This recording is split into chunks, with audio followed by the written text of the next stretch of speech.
Vamos lá.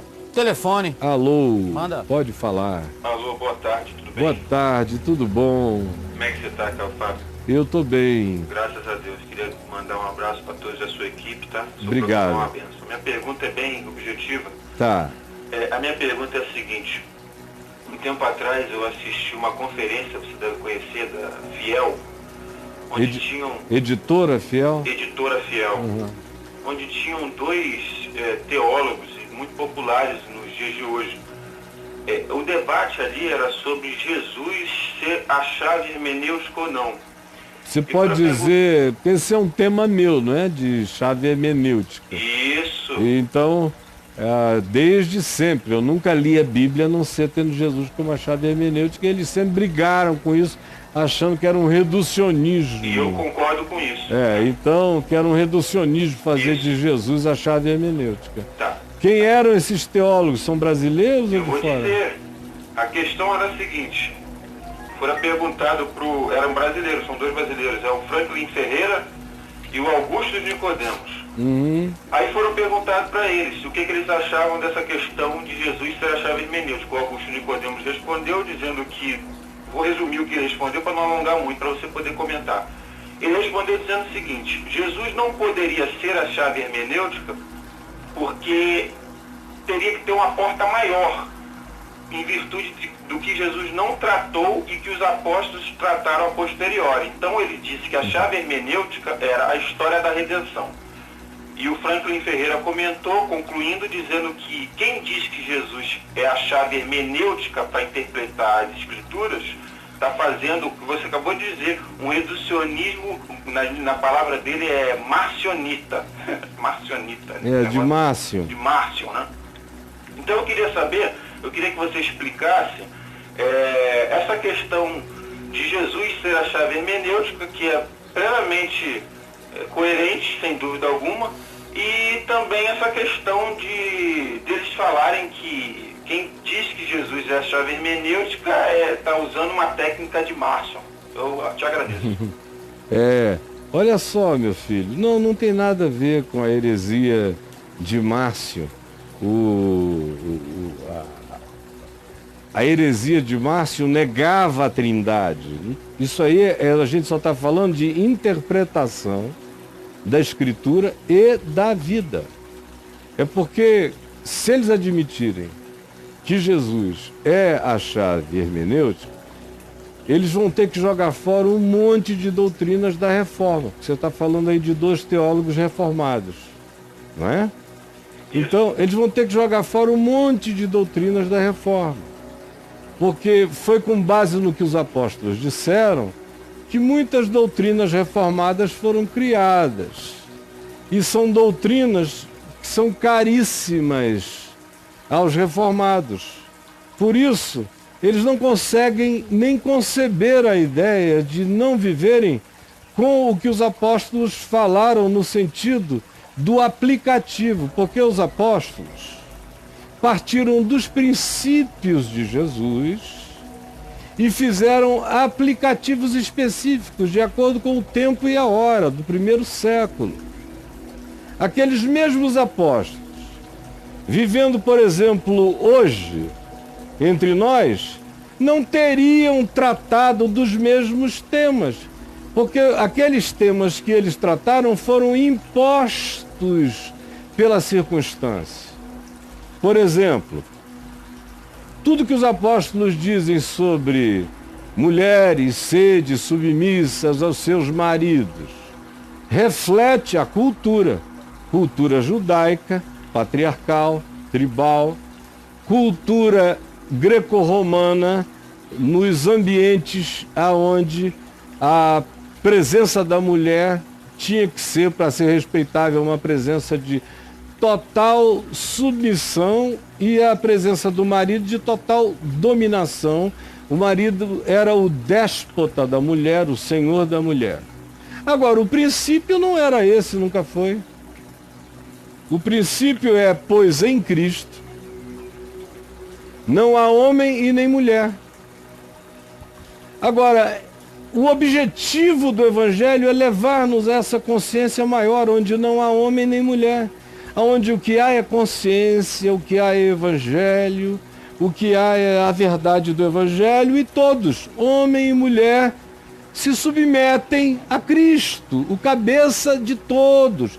Cristo, cabeça de todos, é a palavra, é a mente de Cristo, é o evangelho de Cristo, é o ensino de Cristo. A mente de Cristo está manifesta no evangelho falado, no evangelho vivido, no evangelho gestuado por Jesus, encarnado por Jesus. Nele habita corporalmente toda a plenitude da divindade. Como é que nele pode habitar toda a plenitude da divindade e a gente ainda precisar de uma porta mais aberta? Quer dizer, cabe Deus, mas não cabe a doutrina reformada nele? É um contrassenso, não resiste à lógica mais simples. Toda a leitura que os apóstolos fizeram para trás do Velho Testamento foi tendo Jesus como chave hermenêutica. E toda a projeção que eles fizeram para os dias dele foi pegar princípios de Jesus e aplicar, diminuindo a angústia da hora. Por exemplo, em Cristo, não só não há homem nem mulher, mas na igreja presbiteriana existe homem, existe mulher. Por isso é que na maior parte das igrejas presbiterianas as mulheres não são ordenadas até hoje. Tem igreja presbiteriana onde a mulher não pode ser nem diaconisa para ajudar a servir ali. Ou seja, a diferença é total. E em Cristo não há diferença. Não existe isso. Agora, se você instituir o princípio universal de Cristo, acabam-se essas coisas, acabou essas coisas, destrói a eclesiologia reformada inteira. Você entendeu? É muito mais simples ver o problema deles. Ó, em Cristo também não há escravo e nem liberto. Mas Paulo escreve, e Pedro também, dando instruções de como é que o crente que tem escravos deve tratar o escravo, e como é que o escravo que tem um crente, que tem um senhor crente, deve tratar o senhor crente, e quando ele tem um senhor descrente, como ele deve tratar o descrente. Agora, em Cristo, a ordem é, não tem que haver. Como Paulo, escrevendo a Filemão, disse, olha, a gente ainda está lidando com as circunstâncias dessa terra e desse mundo caído. Mas em Cristo Jesus ele é só teu irmão. E é assim que você devia recebê-lo para sempre. Por exemplo, eles não entendem que qualquer coisa, não é só a Escritura, não tem porta por onde entre a vida que seja maior do que a porta que é Cristo. Quando diz, eu sou a porta. Quando ele disse, eu sou a porta, ele não estava dizendo o pacote doutrinário, cristão, interpretativo, apostólico é a porta. Não, ele disse, eu sou. Paulo tem que entrar por ela, Pedro tem que entrar por ela, e aquilo que Paulo e Pedro disseram num certo tempo, tem vida útil até que a consciência humana cresça na direção do que está instituído como princípio superior de Cristo Jesus, conforme tem aí no meu portal, você pode ler o texto Princípios Absolutos e Aplicativos Relativos, é uma coisa assim, que tem aí na mente de Paulo. E agora, se você quiser saber mais disso, entre aqui e se torne aluno do Caio Fábio Exclusivo. Você vai ter 200 aulas passando por dentro disso. Quando termina, você tem um curso específico chamado Jesus, a Chave Hermenêutica. Agora, eles não conseguem dizer isso sinceramente na minha frente, nenhum deles. Sim, eu e eles, nós, não conseguem. Porque eu conheço eles a vida inteira, eu sei, por exemplo, que conheci o Nicodemos, um rapaz crente, com sede de avivamento, com busca de Deus, apaixonado por Jesus. Devagar ele foi se tornando, como a maioria deles, um homem da igreja, um homem das instituições, um homem das formatações, das configurações, da defesa disso que paga a vida dele. Ele é um homem preso à defesa disso. Se ele ficar livre para dizer que Jesus é a chave hermenêutica, ele acaba o seminário presbiteriano. De verdade. Acaba tudo, você entendeu? É uma desconstrução insuportável. Tem muito mais a ver com sobrevivência do que com verdade, essa história, você entendeu? E eu digo isso como eu diria, diante deles. Mas a vida inteira, eu não passei a vida ouvindo-os. Para falar a verdade, eu nem conheço esse outro que você falou, Franco. Ele é mais jovem. Eu não conheço, é de uma geração, mas o Nicodemos, por pouco ele não veio trabalhar comigo na Vindes, na década de 80. Chegamos a conversar sobre isso. Conheço a vida inteira, quero bem a ele, a família dele, desejo tudo de bom à vida dele. Agora, eu sei que ele é inteligente o bastante para saber que o que eu estou dizendo é a verdade. Agora, sei que ele é um indivíduo prático o suficiente para saber que se ele admitir, ele e todas as instituições, que Jesus é a chave hermenêutica para a compreensão da Escritura e para a compreensão da vida, e que nós não precisamos de nada além disso, que ele basta, que ele é suficiente para tudo, se ele admitir, a estrutura do prédio religioso vem toda abaixo, acaba tudo. É uma questão de sobrevivência não aceitar esse fato. Entendi. Meu querido, tá no site, Caio. Tá no site aí, qual foi o você achou? Eu coloquei princípios absolutos e aplicativos relativos, primeiro texto, Paulo, os princípios imutáveis. Isso. E aplicativos circunstanciais. Isso, começa a ler isso aí. Mas tem 18. E aí depois você escreve Jesus, a chave hermenêutica aí no meu portal. Mas lê primeiro esse, princípios imutáveis e aplicativos circunstanciais. Na verdade, eu já li praticamente tudo que você escreveu relacionado a esse tema. Só te fiz essa pergunta porque precisa as coisas ficarem claras, né? Eu achei um pouco ofensivo esse comentário, e eu que entendo o ponto, sem dúvida, e concordo plenamente. Achei um pouco ofensivo de pessoas sérias, mas eu entendi, é lógico, isso faz parte da estrutura organizacional, nacional. Acaba a estrutura inteira. Pois é, o Evangelho, muito obrigado, viu? Obrigado mesmo. O Evangelho, se crido, acolhido e recebido, desmonta 98% daquilo que a gente chama de eclesiologia, igreja e negócio eclesial. Acaba. Aí não dá para eles. Eu entendo que seja radical demais, insuportável demais, mas não é reducionista, porque eu leio física quântica a partir do Evangelho. Eu leio psicologia a partir do Evangelho, filosofia a partir do Evangelho. O Evangelho está aberto em todas as direções, eu não sei se eles perceberam. É o que você disse num vídeo uns anos atrás. Essas pessoas fizeram dos teólogos, os reformadores, o gargalo deles. Então tem que ser eles. Tudo tem que passar por eles. Se não passar por eles... E aí eles ficam dizendo, isso aqui é uma tendência marciônica, isso e aquilo. Isso é um absurdo, tudo né? Bobagem, idiotice. Eu teria vergonha de ser eles. Mas um beijão para todo mundo, Deus nos abençoe. E a história tá aí, meu amigo. Daqui a 40 anos você vê o que virou fato. Isso. Que há 40 anos todo mundo vai estar estudando o fato de que Jesus é a chave hermenêutica.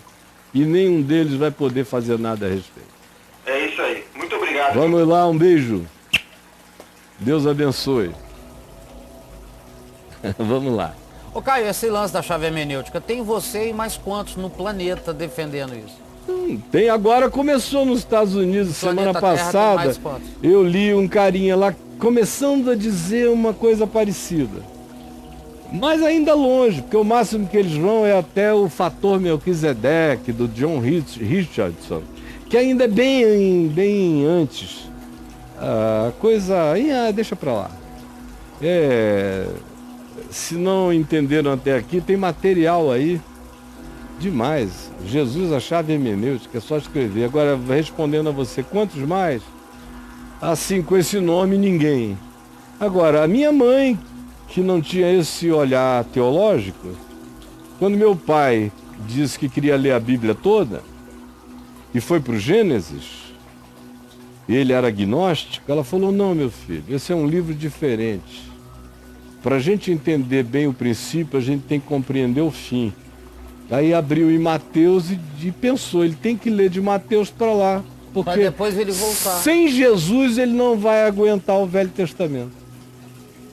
Sem Jesus não vai dar para ele. O Velho Testamento se tornou um material, ele é lindo, eu adoro. Mas sou eu olhando com outros olhos que adoro. Mas eu reconheço que se botar na mão de um indivíduo tosco,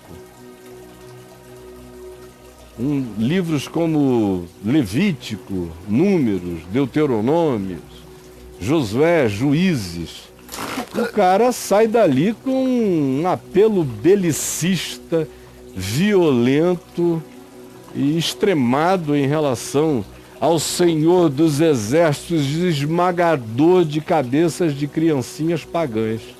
Não é legal pro cara. Não, claro, o Evangelho acabou com isso. Como é que Jesus não é a chave hermenêutica? Se os sacrifícios acabaram, se o templo acabou, se a ordem levítica acabou, se o derramamento de sangue acabou, tudo por causa de Jesus, e Jesus não é a chave hermenêutica. Israel perdeu a sua centralidade profético absoluta da história. Isso aí tudo é fato. Tudo isso é fato, que fato. Eles admitem, que os reformados admitem. Que os reformados admitem. Então como é que não é, se tudo que era, segundo o próprio ensino reformado, deixou de ser por causa de Cristo, porque Jesus anulou não só aquelas coisas, mas anulou o olhar, mudou o olhar. Hermenêutica é um modo de olhar e interpretar, é a questão epistemológica essencial para a abordagem e a compreensão. Como não? Se ele é o verbo encarnado, qual é a porta maior que eles precisam? Cara, chega a ser herético, é que eu não ando botando esse label nas pessoas, mas que chega a ser herético e é uma declaração de diminuição de Jesus horrorosa. É anti-evangelho o que o rapaz aqui disse que eles disseram. Eu não estou dizendo que eles disseram porque eu não estava lá, não ouvi, para ser franco, eu não leio. Eu já vi aí alguns falando da minha abordagem há anos de Jesus como a chave hermenêutica. Eu vejo que publicam, me mandam textos deles objetando, mas você quer sinceridade? Eu nunca li para eu não me decepcionar com eles. Eu fico sempre dizendo, tomara que tenha alguma coisa inteligente aí. Mas eu não leio porque eu fico com medo de chegar no final e dizer, ai meu Deus, que garoto mais tolo, mais bobo, mais infantil, mais presbiteriano. Que menino mais presbiteriano, show. É assim? Pouco crente. Eles não suportariam se tirassem deles o Evangelho de Mateus, de Lucas, de João e todas as cartas dos apóstolos, deixassem na mão deles só o Evangelho de Marcos, que foi o primeiro a ser escrito, eles não conceberiam a possibilidade de viver com Jesus e crer em Jesus só baseado em Marcos. Para você ver como Jesus é não importante sem esse arcabouço todo. Eu, para mim, faço todo dia o exercício de reduzir a fé, nesse sentido da quantidade de informações, ao Jesus histórico de Marcos. E fica tudo igual ainda para mim. E fica maior. Porque o que eles acrescentam é de fato o que reduz a grandeza da explosão de Jesus. Que são aqueles aplicativos circunstanciais que tinham a ver com o primeiro século. Aquilo sim é absolutamente reducionista. não amplia nem a noção de igreja, nem a condição humana, nem a abordagem científica, ao contrário, diminui, fecha, reduz, é sexista, muitas vezes é etnicista, e em nome do que o rapaz falou aí, dessa história crescente da interpretação, que é a chave hermenêutica para eles vão incluindo jeitosamente aquilo que o Evangelho, puro e simples, não permitiria incluir. É por isso que é tão devastador assim para a cabeça desses meninos. Vamos lá, Braulio. Temos 20 minutos ainda. É o que rodou hoje de manhã, o texto do Flavinho, né? Que o Flavinho leu, o seu texto. Que ele fala do assustador, porque é simples. Não, e eles não aguentam, não suportam, não é porque não entendem. É porque não fica nada em pé. Entendeu? Entendi, cara. Dizer, tudo que eles chamaram de importante é reduzido a nada. Até a profissão deles acaba. O que eu digo sobre Jesus, a chave hermenêutica, acaba com a profissão da maioria deles. Como teólogos e intérpretes, acaba. Acaba tudo. Eles deviam fazer outras coisas, línguas, aprender, dedicarem-se à história, algumas outras coisas. Mas ao processo de approach interpretativo, depois que você entendeu quem é Jesus e quem são os protagonistas dos evangelhos, você entende as interações e compreende aquela época e aquele tempo, e você entra para dentro da viagem olhando a partir de Jesus, acaba tudo. Até o evento para discutir esses assuntos. Acaba, o evento não existe para esse tema. Não tem inscrição, não tem pagamento, não tem nada, não tem mais... Eles têm que virar outra coisa. Vão dar aula de filosofia, vão fazer qualquer outro negócio. Mas acaba essa história. Por isso é totalmente insuportável.